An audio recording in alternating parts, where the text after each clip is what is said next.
Welcome to my channel English পরিচয়। আজ আমরা আলোচনা করতে চলেছি পার্টস অফ স্পিচের আরেকটি ভাগ, সেটি হলো কনজাংশন। কনজাংশন কাকে বলে? কনজাংশন হলো এক ধরনের পার্টস অফ স্পিচ, যাকে বাংলাতে সংযোজক অব্যয় বলে। কনজাংশনের কাজটা কি? কনজাংশন একাধিক ওয়ার্ড বা শব্দ, একাধিক ফ্রেজ বা শব্দগুচ্ছ, একাধিক ক্লজ বা বাক্যাংশ, একাধিক সেন্টেন্স বা বাক্যকে যোগ করাই হলো কনজাংশনের কাজ। কনজাংশন কত প্রকারের রয়েছে? Conjunction has generally two parts. একটা হলো কোঅর্ডিনেটিং কনজাংশন আর নাম্বার 2 হলো সাবঅর্ডিনেটিং কনজাংশন। কোঅর্ডিনেটিং কনজাংশন কোনগুলো? কোঅর্ডিনেটিং শব্দটা এসছে কোঅর্ডিনেট থেকে। কোঅর্ডিনেট মানে হচ্ছে অফ ইকুয়াল র্যাঙ্ক, সমধর্মী বিশিষ্ট, বা অফ ইকুয়াল ইম্পর্টেন্স, সম গুরুত্ব সম্পন্ন। তাহলে যে বাক্যাংশ, যে কনজাংশন কি করে? সমধর্মী যুক্ত ওয়ার্ড বা ফ্রেজ বা ক্লজকে যুক্ত করে, তাদেরকে বলা হয় coordinating conjunction. They can also be called linker. অনেক সময় আমরা লিঙ্কার এবং বাইন্ডারকে গুলিয়ে ফেলি, দুটোকে একসাথে করে দিই, কিন্তু মনে রাখবে কোঅর্ডিনেটিং কনজাংশন গুলোকে বলা হয় লিঙ্কার এবং সাবঅর্ডিনেটিং কনজাংশন গুলোকে বলা হয় বাইন্ডার। কোঅর্ডিনেটিং কনজাংশনের একটা উদাহরণ দিয়ে দেখাই আমরা, যে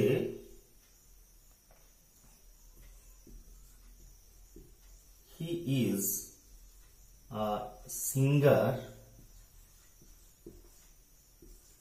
as well as a composer. সে একজন গায়ক এবং একজন কম্পোজারও। তাহলে এই বাক্যটাকে লক্ষ্য করো যে হি ইজ আ সিঙ্গার, এটি হলো একটি বাক্যাংশ। বাক্যাংশের কোন ভাগ? এটি হলো একটি পিসি, প্রিন্সিপাল ক্লজ,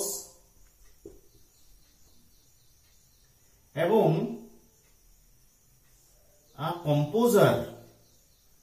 কম্পোজার এটাও কিন্তু একটা প্রিন্সিপাল ক্লজ। এই দুটো বাক্য কিরকম ছিল? হি ইজ আ সিঙ্গার একটি বাক্য ছিল, আর একটি বাক্য ছিল হি ইজ আ কম্পোজার। এই দুটো বাক্যাংশকে, দুটো প্রিন্সিপাল ক্লজ বা প্রধান বাক্যাংশকে কে যুক্ত করেছে? অ্যাজ ওয়েল অ্যাজ নামক একটি কোঅর্ডিনেটিং কনজাংশন যুক্ত করেছে। কোঅর্ডিনেটিং কনজাংশন কি করে বুঝবো এটা আমরা কোঅর্ডিনেটিং কনজাংশন? কারণ এই দিকেরটাও পিসি প্রধান বাক্যাংশ প্রিন্সিপাল ক্লজ, আর এই দিকেরটাও প্রিন্সিপাল ক্লজ। এই দুটি প্রিন্সিপাল ক্লজ মানে কি? সমধর্মী, দুটোর গুরুত্ব একই, দুটোর র্যাঙ্ক একই। তাই এই সমধর্মী যে বাক্যাংশগুলোকে যুক্ত করছে অফ ইকুয়াল র্যাঙ্কের, একে আমরা বলবো কোঅর্ডিনেটিং কনজাংশন। নেক্সট যে আমরা কনজাংশনে চলে আসি সেটা হচ্ছে যে সাবঅর্ডিনেটিং কনজাংশন। সাবঅর্ডিনেটিং কথাটা এসছে সাবঅর্ডিনেট থেকে। সাবঅর্ডিনেট কথার অর্থ হলো অধীনস্থ, মানে কারোর অধীনে থাকা। আমরা ক্লজে পেয়েছি না, প্রিন্সিপাল ক্লজ মানে প্রধান বাক্যাংশ এবং সাবঅর্ডিনেট ক্লজ মানে অপ্রধান বাক্যাংশ পেয়েছিলাম। প্রিন্সিপাল ক্লজ মানে স্বাধীন, যে বাক্যাংশটা অন্য বাক্যাংশের উপর নির্ভর করে না তাকে বলা হয় প্রিন্সিপাল ক্লজ। আর সাবঅর্ডিনেট ক্লজ কি করে? প্রিন্সিপাল ক্লজের অধীনে। তাহলে সাবঅর্ডিনেটিং কনজাংশনের অপর নাম হলো বাইন্ডার। সাবঅর্ডিনেটিং কনজাংশন কাদেরকে যুক্ত করে? সাবঅর্ডিনেটিং কনজাংশন একটি প্রিন্সিপাল ক্লজ এবং এক বা একাধিক সাবঅর্ডিনেট ক্লজকে যুক্ত করা হচ্ছে সাবঅর্ডিনেটিং কনজাংশনের কাজ। তাহলে সাবঅর্ডিনেটিং কনজাংশন একটা এক্সাম্পল দিয়ে আমরা দেখাই। As he is ill, যেহেতু সে অসুস্থ,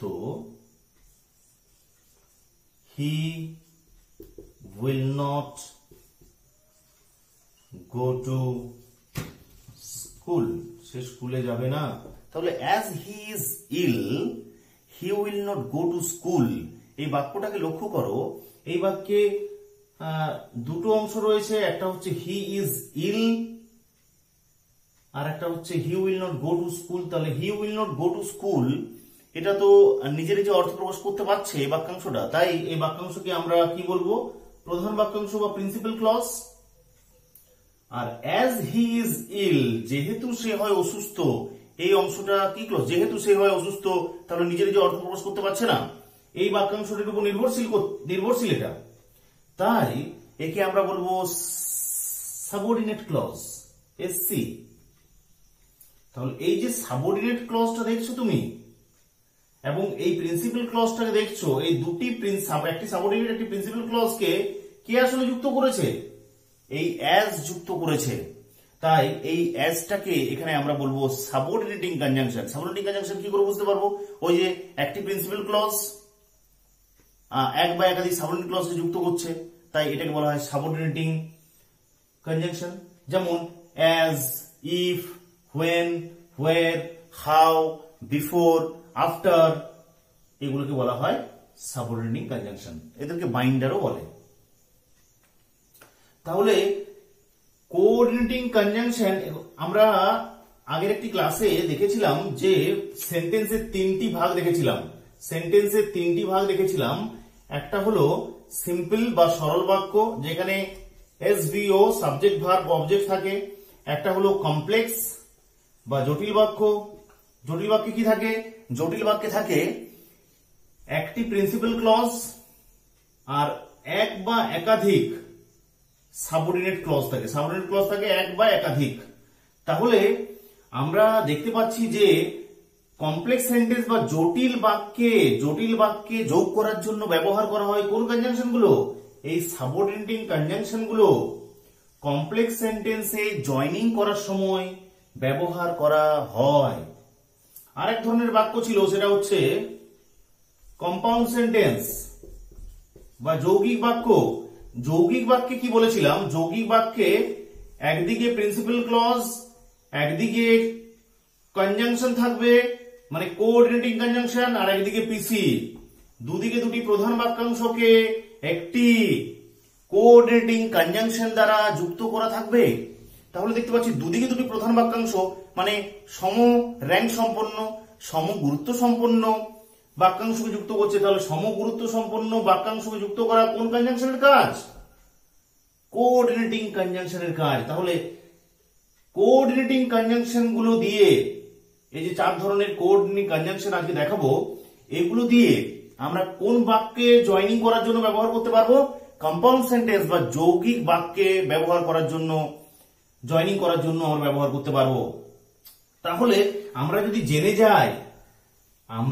জেনে যাই যে কোন কোঅর্ডিনেটিং কনজাংশনটা কখন যোগ করার জন্য ব্যবহার করা হয়, তাহলে at the time of joining এর সময় it will be easier for us, আমাদের খুবই সহজ হবে যোগ করতে। তাহলে কম্পাউন্ড সেন্টেন্সে জয়েন করার জন্য বা যৌগিক বাক্যে জয়নিং করার জন্য এই বাক্যগুলোকে ব্যবহার করা হয়, এই কোঅর্ডিনেটিং কনজাংশন গুলো ব্যবহার করা হয়। তাহলে আমরা যদি জেনে যাই যে কোন কোন কোঅর্ডিনেটিং কনজাংশন গুলো কি কাজ করে, তাহলে কম্পাউন্ড সেন্টেন্সে জয়নিং আমরা ইজিলি করতে পারবো। আমরা আজকের ক্লাসে দেখাবো কোঅর্ডিনেটিং কনজাংশনের ভাগগুলো। কোঅর্ডিনেটিং কনজাংশনে চারটা ভাগ রয়েছে। নাম্বার 1 আমরা বলি কপুলেটিভ বা কিউমুলেটিভ কনজাংশন। কপুলেটিভ কনজাংশন বা কিউমুলেটিভ কনজাংশন কাকে বলে, একে বাংলায় বলা হয় সমধর্মী সংযোজক অব্যয়। মানে সমধর্মী কোনো ওয়ার্ড বা ফ্রেজ বা কোনো বাক্যাংশকে যদি যুক্ত করে, যে কনজাংশন যুক্ত করে তাদেরকে আমরা বলতে পারবো কপুলেটিভ বা কিউমুলেটিভ কনজাংশন। কোনগুলো কপুলেটিভ বা কিউমুলেটিভ কনজাংশন, সমধর্মী সংযোজক অব্যয়, and, both and, not only but also, as well as। একটা এক্সাম্পল দিয়ে দেখানো যাক। She is a poet and a politician। তাহলে এই বাক্যটাকে আমরা লক্ষ্য করি, বাক্যটাকে স্প্লিটিং করি মানে ভেঙে দেখি। একটা অংশ হচ্ছে she is a poet, যোগ করার আগের মুহূর্তে একটি বাক্যের অংশ ছিল সি ইজ আ পোয়েট, আর একটি ছিল সি ইজ আ পলিটিশিয়ান। এই দুটি বাক্যাংশ তো একই রকমের, of equal rank, of equal importance. এই সমধর্মী বলেই দুটোই সি সম্বন্ধে বলে দিচ্ছিল, দুটো বাক্যই সি সম্বন্ধে বলে দিচ্ছিল, বা দুটো বাক্যাংশই সি সম্বন্ধে বলে দিচ্ছিল। তাই আমরা এই সমধর্মী বাক্য বা সমধর্মী বাক্যাংশকে যুক্ত করার জন্য কোন ধরনের কনজাংশন ইউজ করব? সেটা হচ্ছে কপুলেটিভ বা কিউমুলেটিভ কনজাংশন। আমরা এন্ড ব্যবহার করতে পারি। আমরা যদি বোথ এন্ড ব্যবহার করতাম তাহলে কিভাবে ব্যবহার করতাম? She is both a poet and a politician. আমরা যদি এটাকে আবার অ্যাজ ওয়েল এজ দিয়ে করতাম, she is a poet as well as a politician. Not only but also দিয়ে যদি করতাম, she is not only a poet, সে শুধুমাত্র একজন কবি নন, but also a politician. Next আমরা যে কনজাংশনে চলে আসবো, যে তোমার কিউমুলেটিভ নয়, কোঅর্ডিনেটিং কনজাংশনে চলে আসবো, সেটা হলো অল্টারনেটিভ বা ডিসজাংটিভ কনজাংশন। অল্টারনেটিভ নামটা শুনে বুঝতে পারছো, অল্টারনেট থেকে এসছে, বিকল্প থেকে এসছে, তাই একে বলা হয় বিকল্পবাচক সংযোজক অব্যয়। বিকল্পবাচক সংযোজক অব্যয়ে কি থাকবে? There will be a choice between the two. দুটোর মধ্যে চয়েস থাকবে, হয় এটা না হলে ওটা। Let us give an example. Do or die খুবই একটা চেনা পরিচিত বাক্য, ডু অর ডাই, করো অথবা মরো। তাহলে করো অথবা মরো এই বাক্যে দুটোই তো ভার্ব দিয়ে শুরু হয়েছে, কিন্তু সাবজেক্ট উজ্জ্ব আছে, you do or you die, you will die. তো এই দুটো বাক্যাংশ সমধর্মী, দুটোই প্রিন্সিপাল ক্লজ, প্রধান বাক্যাংশ। দুটোকে যুক্ত করছে, তোমাকে কি দিচ্ছে? তোমার কাছে দুটো অপশন আছে, ইউ হ্যাভ টু চয়েসেস, একটা হচ্ছে করো না হলে একটা হচ্ছে মরো। তাহলে যখনই কোনো চয়েস বোঝাচ্ছে তখন কোন কনজাংশন আমাদেরকে ব্যবহার করতে হবে? বিকল্পবাচক সংযোজক অব্যয় বা অল্টারনেটিভ বা ডিসজাংটিভ কনজাংশন।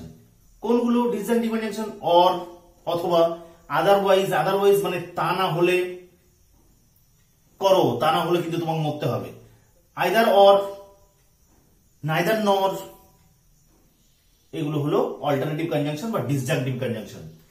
নেক্সট আমরা চলে আসি ইলেটিভ কনজাংশন। ইলেটিভ কনজাংশনে কি হয়? একে বাংলায় বলে সিদ্ধান্তবাচক সংযোজক অব্যয়। কি বলে? সিদ্ধান্তবাচক সংযোজক অব্যয়। সিদ্ধান্তবাচক সংযোজক অব্যয়ে এখানে দু ধরনের বাক্য থাকবে, একটা হচ্ছে কারণ, একটা থাকবে ফল। তাহলে একটি বাক্যে থাকবে কারণ, একটি বাক্যে থাকবে ফল।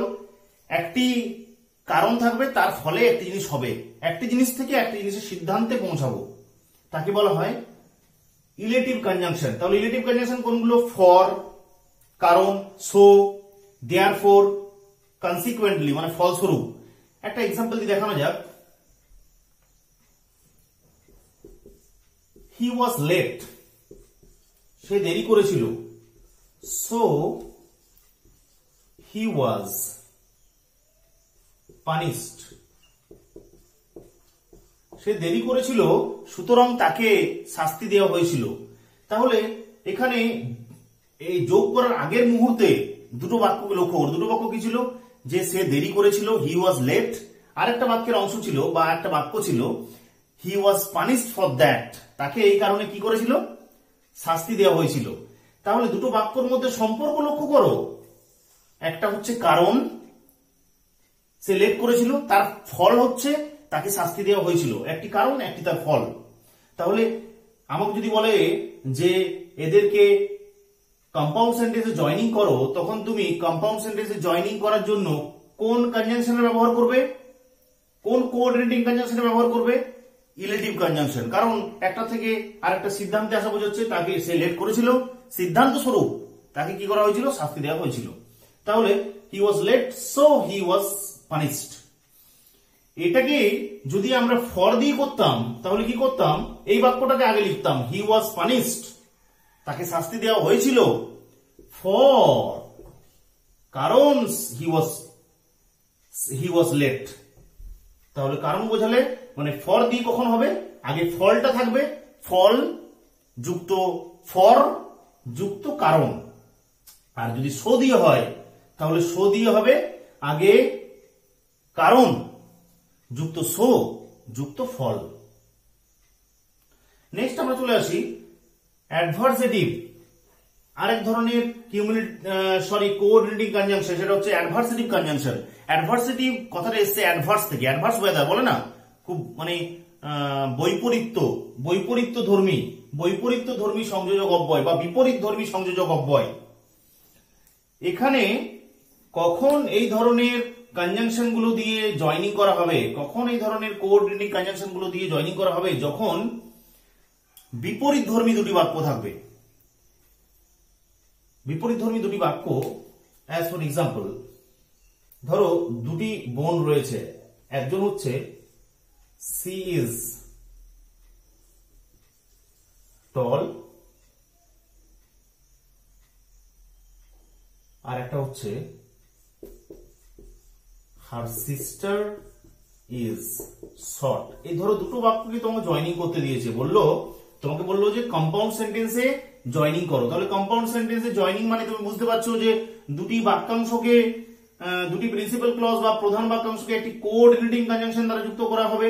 তাহলে দুটো বাক্যের মধ্যে সম্পর্ক দেখবো, সি ইজ টল, সে হচ্ছে লম্বা আর তার বোন হচ্ছে খাটো। তাহলে দুটো কিন্তু বিষমধর্মী, দুটি কিন্তু বিপরীত ধর্মী। তাহলে বিপরীত ধর্মী বোঝালেই কোন কনজাংশন আমরা ব্যবহার করব, সেটা হচ্ছে অ্যাডভার্সেটিভ কনজাংশন। কোনগুলো অ্যাডভার্সেটিভ কনজাংশন? বাট। তাহলে এই বাক্যটাকে আমরা যখন জয়নিং করব তখন করতে পারি she is tall but her sister is short. আবার কখন অ্যাডভার্সেটিভ কনজাংশন ব্যবহার করতে পারবো, যেটা হচ্ছে যে একটা জিনিস আশা করা হচ্ছিল কিন্তু সেই জিনিসটা হচ্ছে না। অ্যাজ ফর এক্সাম্পল, একটা উদাহরণ দিয়ে দেখানো যাক যে ইট ওয়াজ আ রেনি ডে, এটা ছিল একটা বৃষ্টিমুখর দিন। আর একটি বাক্য আমরা লিখছি যে হি কেম স্কুল, সে স্কুলে এসেছিল। তাহলে দুটি বাক্যাংশকে বা দুটি বাক্যকে লক্ষ্য করো আমরা, সম্পর্কটা কোথায়? এটা ছিল একটা রেনি ডে, তাহলে বৃষ্টিমুখর দিন মানে কি আশা করা যাচ্ছিল? সে স্কুলে যাবে না, তা সত্ত্বেও সে স্কুলে এসেছিল। তাহলে একটা জিনিস আশা করা যাচ্ছিল, সেই জিনিসটা যদি না হয় তখন আমরা কোন কনজাংশন ব্যবহার করতে পারবো, কোন কোঅর্ডিনেটিং কনজাংশন ব্যবহার করতে পারবো? সেটা হচ্ছে অ্যাডভার্সেটিভ কনজাংশন। তাহলে এই বাক্য দুটোকে যখন আমরা কম্পাউন্ড সেন্টেন্সে জয়নিং করবো তখন কি হবে? ইট ওয়াজ আ রেনি ডে, স্টিল, তবুও, বা yet he came to school, তবুও সে স্কুলে এসেছিল। Yet he came to school. নেভারদিলেস মানে তৎসত্ত্বেও, তা সত্ত্বেও, নেভারদিলেসও ব্যবহার করতে পারতাম। হোয়াইল, হোয়ারএজ এই দুটো তুলনা টানতে ব্যবহার করা হয়। অনলি কেবলমাত্র। অন দ্য কন্ট্রারি, যেমন আমি তাকে ঘৃণা করি না। On the contrary I love him, আমি তাকে ভালোবাসি। তাহলে এই কনজাংশন গুলো হলো অ্যাডভার্সেটিভ কনজাংশন। আর এক ধরনের কনজাংশন হতে পারে, সেটা হলো কোরিলেটিভ কনজাংশন। কোরিলেটিভ কনজাংশন কিন্তু কোঅর্ডিনেটিং কনজাংশনও হতে পারে আর সাবঅর্ডিনেটিং কনজাংশনও হতে পারে। সো কোনগুলো হচ্ছে কোরিলেটিভ কনজাংশন? কোরিলেটিভ কনজাংশন কোনগুলো? কোরিলেটিভ কনজাংশন হলো যেগুলো পেয়ারে থাকে, জোড়ায় জোড়ায় থাকে, একটি সিঙ্গেল ওয়ার্ড না হয়ে জোড়ায় জোড়ায় যে কনজাংশন গুলো থাকে তাদেরকে বলা হয় কোরিলেটিভ কনজাংশন। যেমন as well as, both and, not only but also, either or, neither নর, এগুলো হলো কোরিলেটিভ কনজাংশন। আজকের মতো এখানেই শেষ। নেক্সট ক্লাসে আমরা সাবঅর্ডিনেটিং কনজাংশন নিয়ে আলোচনা করব। যদি ভিডিওটা ভালো লেগে থাকে তাহলে অবশ্যই লাইক, শেয়ার এবং আমার চ্যানেলটিকে সাবস্ক্রাইব করতে ভুলো না। যদি কোনো অসুবিধা থেকে থাকে তাহলে অবশ্যই কমেন্ট সেকশনে গিয়ে জানাবে। Thank you for watching my video.